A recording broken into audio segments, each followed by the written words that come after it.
Absolutely. Couldn't do it without the Rosarians. Love them. 100 years now.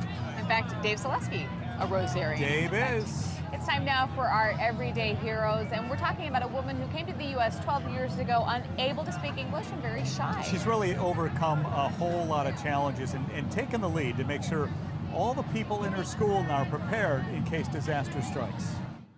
What have you done today to prepare for tomorrow? The sign hangs above Madison High School's main doors as a call to action for students. And boy, has Mako Gedi answered that call. Do you want to buy a pin for $2? She's spending her lunch break selling pins to raise money for the American Red Cross, a group she's volunteered with for 3 years. I really like the kind of work they do. It's a cool way to help people out. Her latest project, emergency go kits for every classroom at Madison High. We heard that there was a earthquake headed to Portland's way, and that's just really scary, you know, after seeing Japan. So we decided that it would be really awesome to prepare, like some buckets that would have flashlights, food. A federal grant paid for part of the kits. Mako and other Red Cross volunteers of the school fundraised the rest. A flashlight. Each bucket contains life-saving items in case a disaster strikes while they're at school. There's a glow stick in here.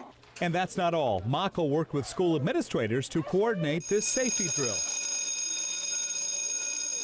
making sure each class knows what to do with the safety kits as they evacuate the building. Lisa Andijan is Mako's math teacher and faculty advisor for the Red Cross Club. She says Mako is one of the school's premier leaders. And she's also been involved in our career technical ed program in health services. So she's done a lot of volunteer work in the community. This is all work that's not required, right? That she just is constantly thinking about how can we make things better here at Madison in the community. Very busy. I don't know how she does it all. No sleep. I get enough sleep, but I mean, it's like 4 hours. I don't regret anything I do though, and I know it goes to a good cause. Mako is also the president of the National Honor Society, volunteers at Providence Portland Medical Center, and has put in 300 hours of service to the Red Cross over the last 3 years alone. She's going to Lewis and Clark College next year on a full ride scholarship, as a matter of fact. She hopes to become an anesthesiologist, and best of luck to you.